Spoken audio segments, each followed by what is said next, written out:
andito po ako for mag-attend ng simbang gabi dito sa aming simbahan. Pero,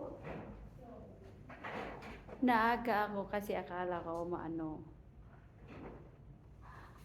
So, nandito ang sit-up namin ng lamesa. Tingnan mo, oh. Ang gaganda, oh.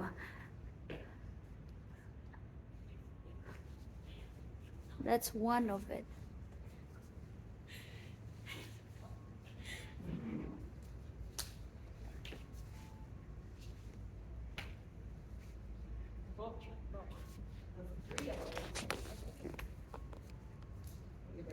Ito pag Pilipino, simbang gabi, they have food after the mass. So, ganon. Ganon sa ibang bansa. Kasi wala kasi kaming bibingka after the dawn time. So, ganito. Ganito yung sit-up. Oh. Ito yung mga bata nagtutulog. Ito ang ganda. May angel pa.